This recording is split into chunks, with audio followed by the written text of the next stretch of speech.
오늘 읽은 본문은 유월절에 관한 말씀입니다.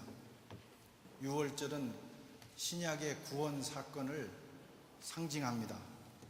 바로가 하나님께서 이스라엘 백성을, 내 백성을 내어 보내라 하시는 그 명령을 거절하자 9가지의 재앙을 통해서 하나님이 징계하십니다. 그래도 바로가 듣지 않고 그 마음을 강팍하게 하여 하나님의 뜻을 거절하자 10번째 재앙을 내리시게 되고, 이 10번째 재앙을 통해서 바로는 결국 이스라엘 백성들을 내어 보내게 됩니다. 그런데 이 마지막 재앙을 내리시기 전에 하나님께서는 이스라엘 백성들을 그 심판, 마지막 재앙에서 보호하시기 위해서 유월절을 준비하도록 명령하셨습니다.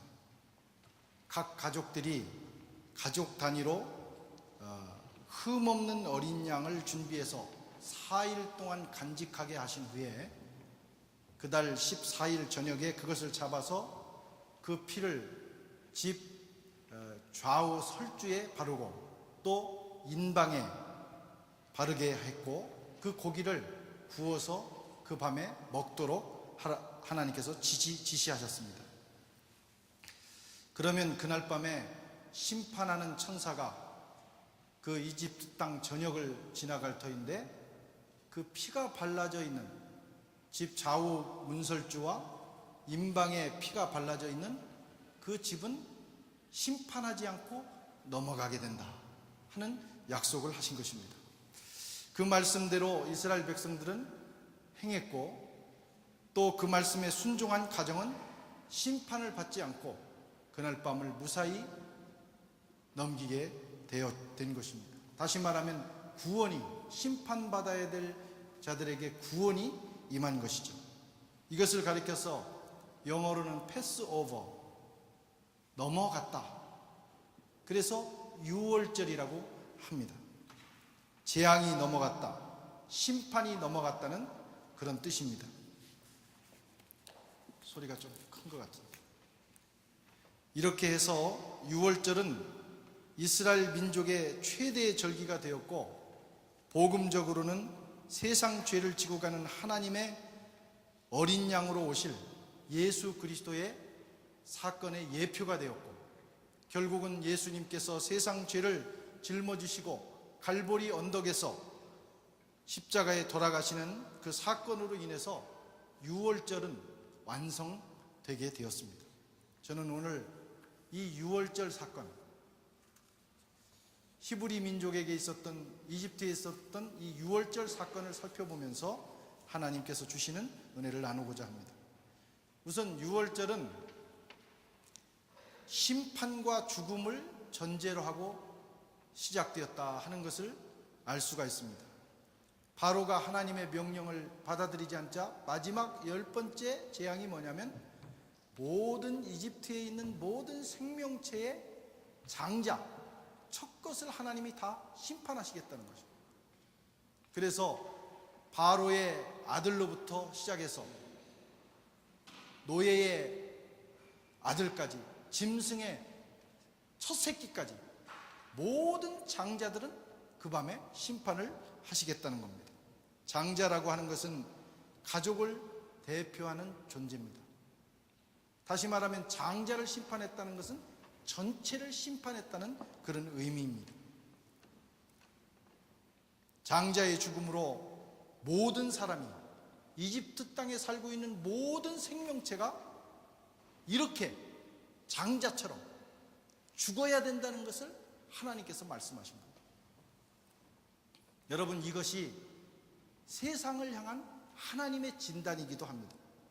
세상은 한마디로 죄를 지은 이후에 하나님의 심판을 면할 수 없는, 하나님의 심판을 피할 수 없는 운명에 처하게 되었습니다. 누구든지 자기 자신의 선이나 의로 하나님의 심판을 피해서 구원에 이를 수가 없습니다. 로마서 3장 10절에 보면 기록된 바 의인은 없나니 하나도 없도다. 여러분, 이것이 하나님이 세상을 향해서 내리신 진단입니다. 세상에는 의인이 없다. 모두 죄인이다. 그래서 하나님의 공의에 의해서 모두 심판받을 수밖에 없는 존재들이다. 우리는 이 하나님의 준엄한 심판을 마음 깊이 받아들여야 합니다. 이 세상에는 대단히 윤리적인 사람도 있고 대단히 문명화된 사람도 있고 또 대단히 양심적인 사람도 있어요. 어쩌면 안 믿는 분들 중에 크리스찬보다도 더 양심적이고 윤리적인 분들이 있을 수 있습니다. 이런 분들은 자신이 가지고 있는 약간의 약점 정도는 잘 개선하고 보완하고 고쳐서 쓰면 된다. 그러면 혹시 있을지도 모르는 하나님의 심판 정도야 피할 수 있지 않겠는가, 그렇게 생각을 합니다. 그러나 성경은 절대 그럴 수 없다. 성경은 인생이 약간 고쳐 써도 될 만큼 그 정도의 문제가 아니라 절대로 다시 회복 불능한 상태의 죄인이다 라고 진단하고 그렇게 결정을 내리고 있습니다. 거듭나지 않은 옛사람으로부터 나오는 모든 것이 하나님의 원수가 된다고 로마서에는 말씀하고 있습니다. 육신의 생각은 하나님의 생각과 원수가 되나니, 육신의 생각 속에서 나오는 것이 때로는 선하고 참 아름답고 귀한 것이라 할지라도 죄성이 해결되지 않은, 용서받지 않은 존재로부터 나오는 그 모든 것은 하나님 보시기에 하나님과 원수가 되는 그런 결과를 가져온다는 것입니다. 여기서 육신이라는 것은 헬라어로 사르케라고 하는데 단순히 육체를 말하는 것이 아니라 거듭나지 않은 죄성을 가진 육체적 존재입니다. 다시 말하면 하나님의 용서, 하나님의 긍휼하심을 경험하지 않은 자연인에게서 나오는 모든 선한 것조차도 하나님과는 원수가 되는 그런 것들이라고 말씀을 하고 있습니다. 그러므로 나는 절대적인 주님의 은총이 아니고는 심판을 면할 수 없는 존재이다 하는 것을 고백해야 합니다. 기독교 신앙은 바로 이것을 고백하는 데서부터 시작이 되는 거예요.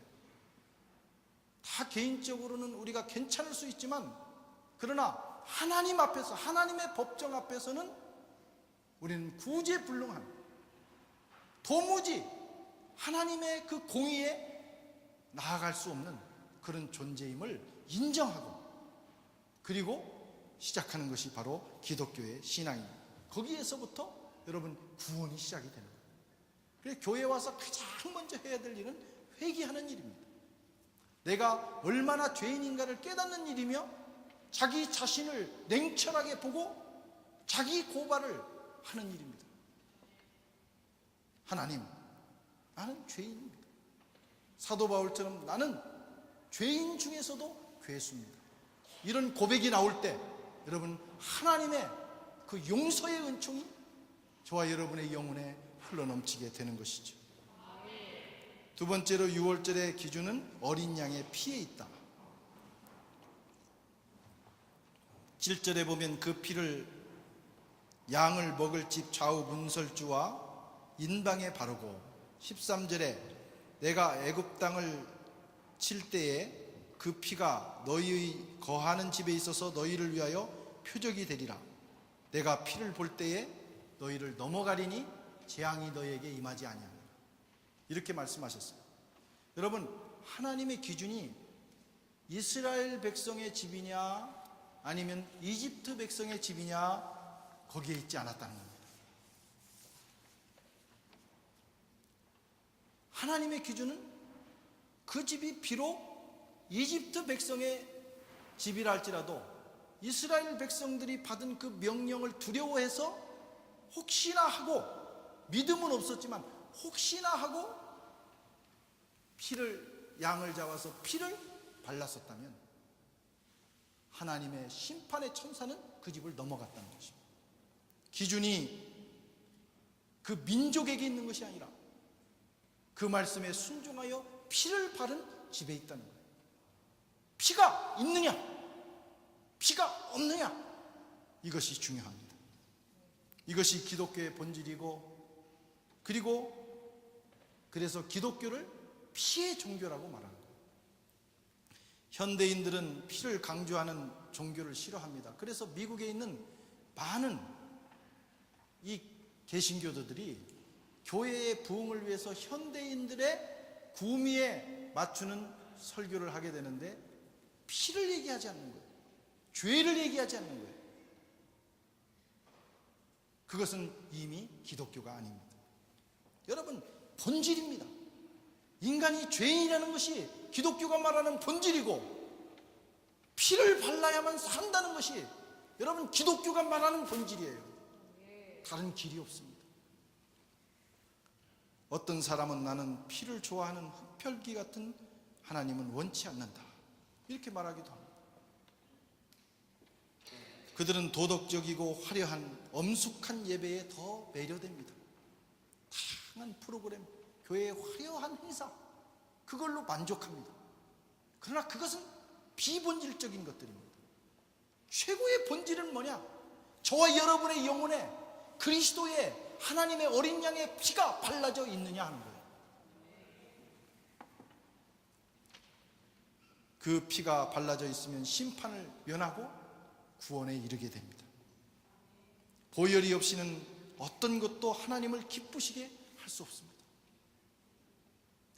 보혈이 발라져 있는 사람을 통해서 하나님은 기쁨을 얻으시는 거예요.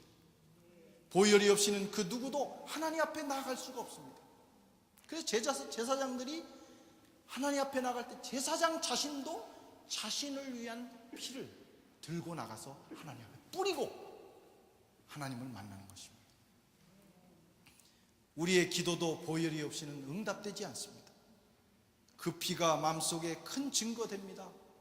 내 기도 소리 들으사 다 허락하소서. 여러분, 우리가 아무리 소리쳐 금식하며 기도한다 할지라도 저와 여러분의 영혼 속에 발라져 있는 그리스도의 보혈이 없다면 여러분, 그 몸부림치는 기도는 공허한 외침이 되는 것뿐입니다. 그러나 우리가 기도가 부족하고 화려하지 못해도 우리 속에 그리스도의 보혈이 있어서 그 핏소리와 함께 하나님 앞에 내 목소리가 올라간다면 여러분, 그 기도는 상달되고 역사하는 힘이 있는 것입니다. 보혈이 없이는 누구도 하나님의 자녀가 될 수 없어요. 보혈이 없이는 마귀를 이길 수가 없습니다. 여러분, 마귀는 대단히 강한 존재입니다. 교활하고 아주 지혜로운 존재입니다. 그래서 이 세상에 어떤 것을 동원해도 마귀의 세력을 이길 수 없어요. 우리의 싸움은 영적 싸움입니다. 어떻게 이기겠습니까? 예수 그리스도의 보혈의 능력을 의지하기 때문에 마귀의 권세는 무너지게 되는 것입니다. 주의 보혈이 능력이 있어요. 그 보혈을 믿고 그 보혈을 의지하고 나가면 여러분, 우리는 비록 연약하다 할지라도 보혈의 능력으로 우리는 어둠의 세력을 이기고 영적으로 승리합니다. 여러분, 좋은 설교, 나쁜 설교가 어디 있습니까? 즐겁고 또 내 마음에 맞는 얘기를 하면 좋은 설교입니까? 그렇지 않습니다. 좋은 설교가 있고 나쁜 설교가 있어요. 좋은 설교는 보혈이 있는 설교예요. 나쁜 설교는 보혈을 빼고 온갖 것을 전하는 겁니다. 거기에는 생명이 없습니다. 여러분, 하나님의 말씀 가운데는 보혈의 능력이 흘러야 됩니다. 좋은 예배, 나쁜 예배가 있는 거 아닙니다.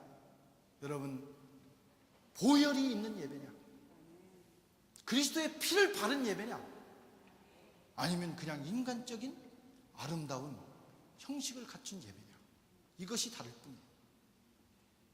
보혈을 바른 예배를 드릴 때 우리 속에 생명이 넘치고 용서의 역사가 나타나고 치유의 역사가 나타나는 줄로 믿습니다. 여러분, 보혈을 의지하면 세상이 빼앗지 못하는 기쁨이 우리 속에서 넘쳐납니다. 살다 보면 인생이 참 재미없다 그런 생각을 할 때가 참 많아요. 어린애들을 보면 참 인생이 재밌어요. 아침에 일어나서 웃고 금방 울다가도 웃고 그렇게 재밌을 수가 없어요. 그런데 나이가 30 먹고 40 먹고 50 먹고 가면서 사람이 과묵해집니다. 과묵해진다는 건 인생이 재미없다는 겁니다. 별로 즐거울 게 없어요. 건강도 잃어가는 겁니다.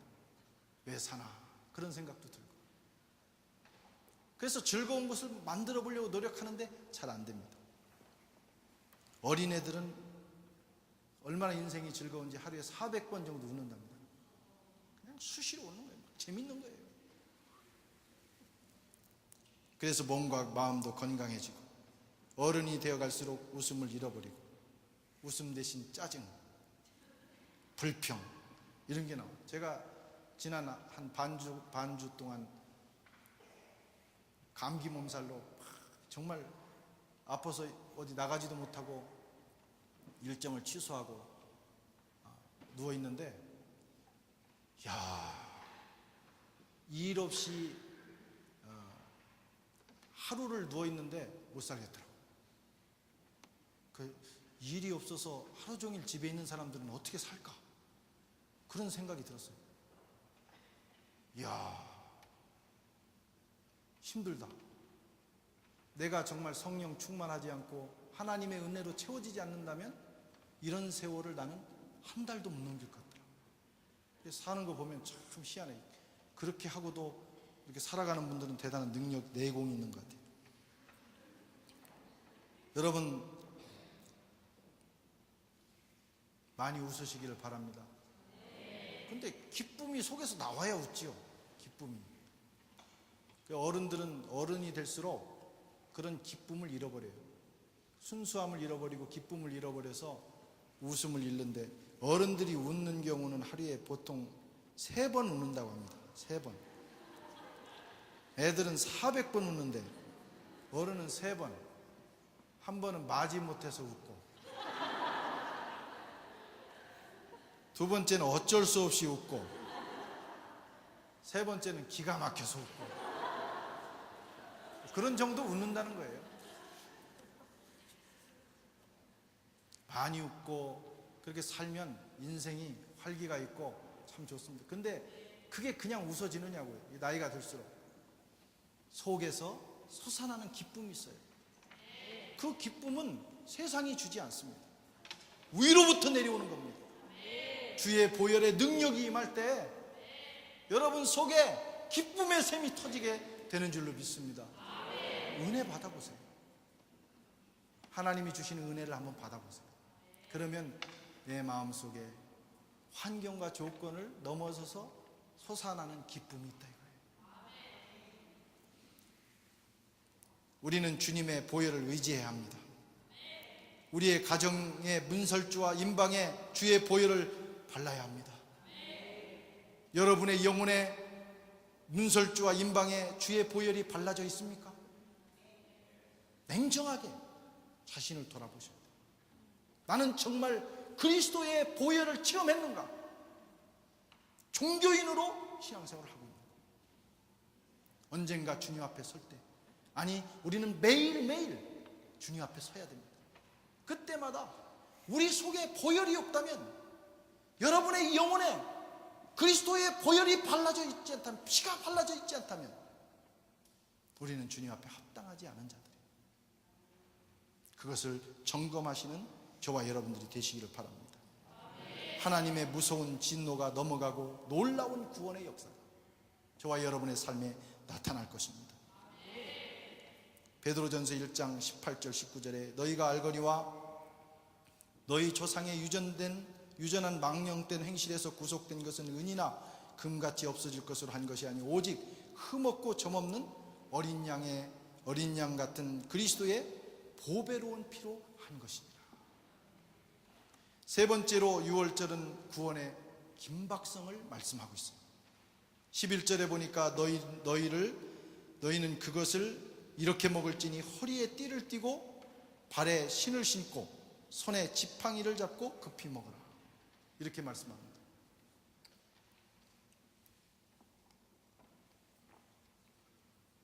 제가 죄송하지만 말이 조금 꼬이고 물을 자주 마시니까 이해를 하시기 바랍니다. 감기약을 먹고 섰더니 조금 그래요.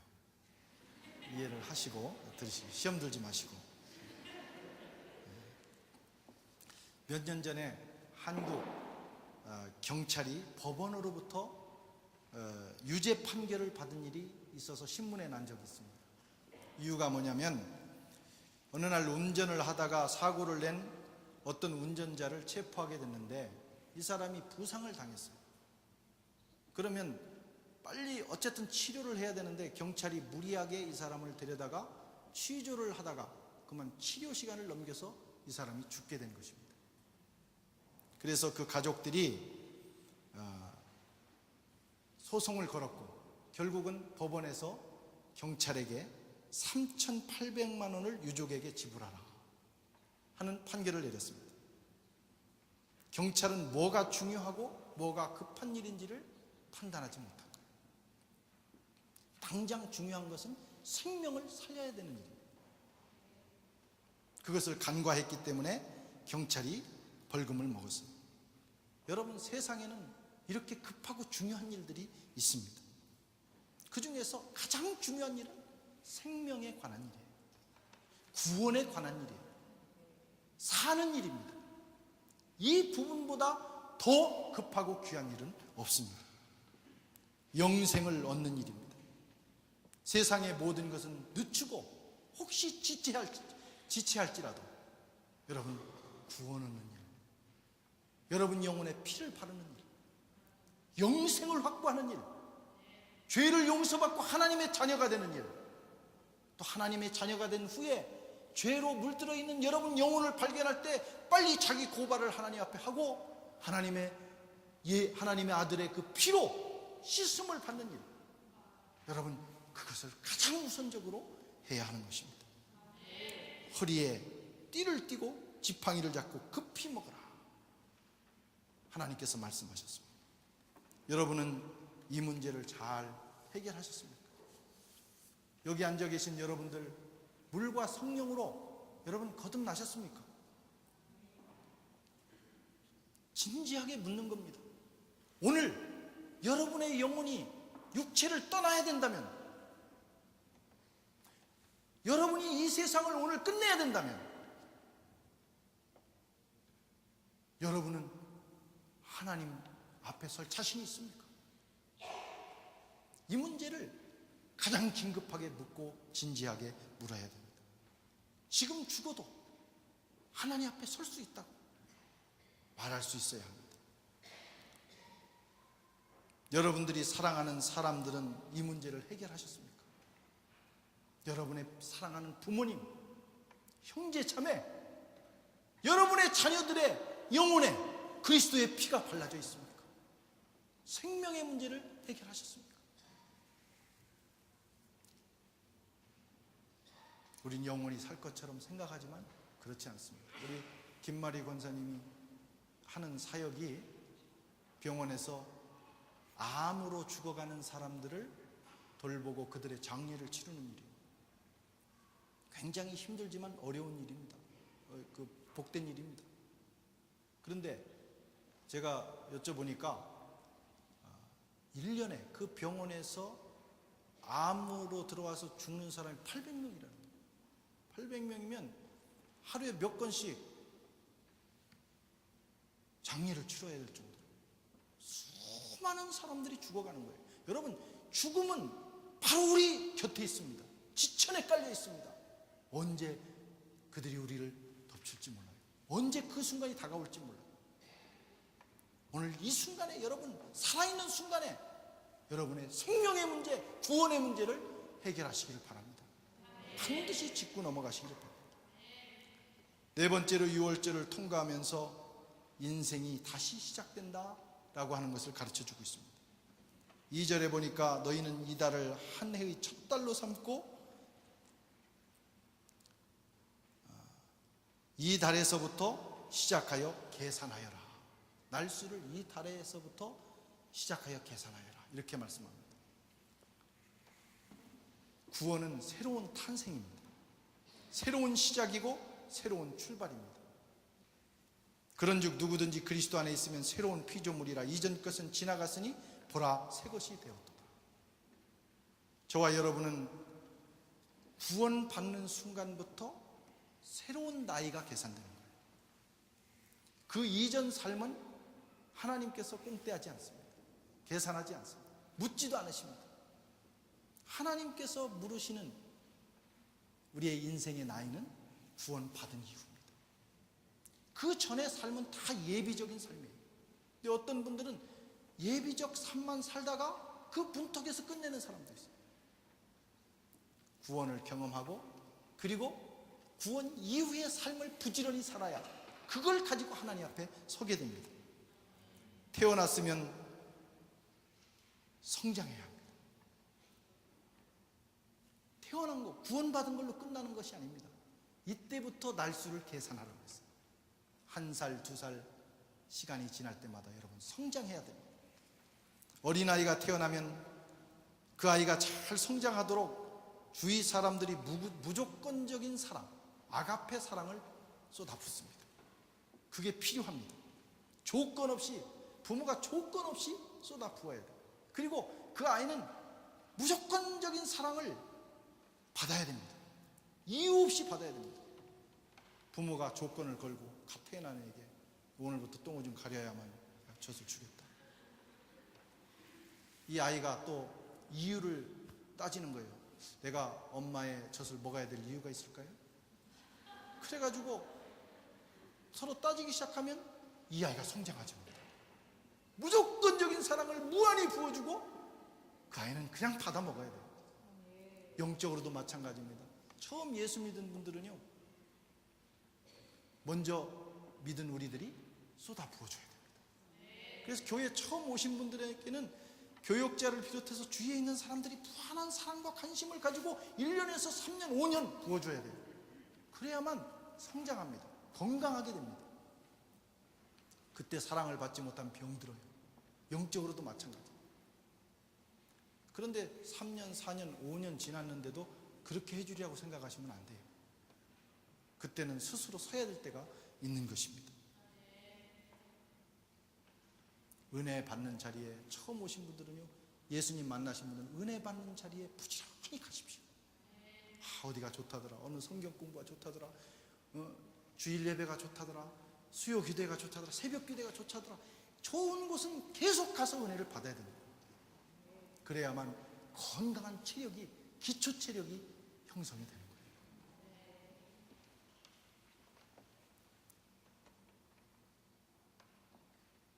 저는 기초 체력이 좀 부족한 사람이에요.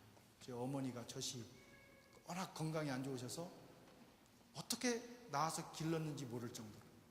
그래서 평소에는 멀쩡하다가도 어떤 상황이 오면 체력이 딱 떨어집니다.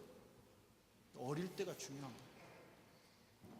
영적 생활도 처음 예수 믿을 때 하여튼 은혜 받으시고, 그래야 건강하게 그분이 나중에 집사님도 되고 권사님도 되고 장로님도 돼서 주의 일을 감당할 수 있어요.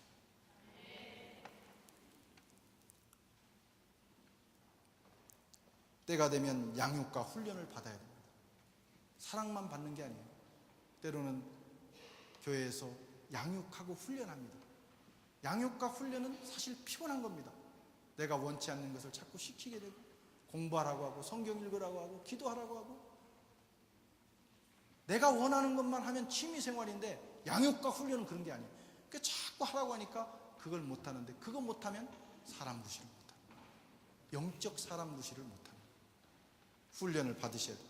제자 훈련과 각종 훈련을 빠짐없이 받을 때 아주 건강한 실력 있는 크리스찬이 되는 겁니다. 그리고 장성한 후에는 역할을 감당해야 됩니다. 이렇게 해서 여러분 구원받은 이후에 새로운 삶이 시작이 돼서 성장해서 역할을 감당하다 왕같은 제사장으로 살다가 하나님 앞에 서게 되는 것입니다. 이게 유월절의 의미입니다. 성도 여러분, 유월절에 많은 의미가 있지만 다시 한번 여러분에게 묻겠습니다. 가장 중요한 것은 여러분 영혼에 그리스도의 보혈이 발라져 있습니까? 정말 하나님 앞에 내가 죄인임을 고백하며 주의 보혈을 의지하며 눈물로 회개하고 주님을 영접한 경험이 있습니까? 진지하게 자신에게 물으시고, 그 경험이 없는 분들은 하나님 앞에 기도하십시오. 그리고 저나 우리 교회 사역자들에게 도움을 청하십시오. 여러분들을 위해서 기도해 주실 거예요. 그리고 그런 경험이 있으신 분들은 계속해서 성장하셔서 주님의 귀한 일꾼으로 쓰임 받으시기를 주님의 이름으로 축원합니다. 기도하겠습니다. 주님,